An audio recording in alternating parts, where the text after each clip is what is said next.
Hello students, आज आम त्रिभुजर क्षेत्रफल केमती सर्ट मेथड में बाहर करवा। तो प्रथम कौन करवा, ये ए स्थानक देती, बी स्थानक देती, सी स्थानक देती। तो जो हेल्ले गोटे स्थानक को आम जीरो करदे, तो आम बी स्थान को जीरो करवा। बी स्थान को जीरो करवा, ये 4 ताले आम -4 जोग करदे, ये 5 आम -5 जोग करदे। एठी जदि आम -4 और -5 जोग कले, एठी मध्ये आम -4 और -5 जोग करवा, एठी मध्ये आम -4 -5 जोग करवा। ताहले हमर ए स्थानक केते हिजबो 3 रु -4 गले हेबो -1, 0 रु -5 गले हेबो -5। सेमति बी स्थानक कोन हेबो 4 -4 हिजबो 0, 5 -5 हिजबो 0। सेमति सी स्थानक कोन हेबो 2 रु -4 गले हेबो -2, 0 रु -5 गले हेबो -5। तो आमर जोड़ा स्थानक 0 0 होइगला, ताको आमे किछ करबा नै। जो स्थानक रहिला एटा, ए बाहर पटे जदि रहिला ताको गुणन करबा। कोन हेबो -1 इंटू -5, तापर वियोग करबा। भीतर पटे जदि रहिला ताको गुणन करबा।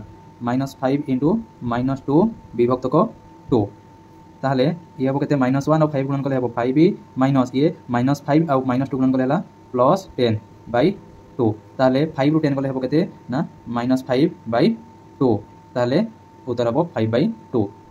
कार्डिनालिटी दिया कहीं नंबर क्षेत्रफल केतबेले माइनस हेबो नै, माइनस हेले भी ताको प्लस करा जिवो। एई टाइप रे शॉर्ट मेथड आमे त्रिभुजर क्षेत्रफल बहुत शीघ्र बाहर।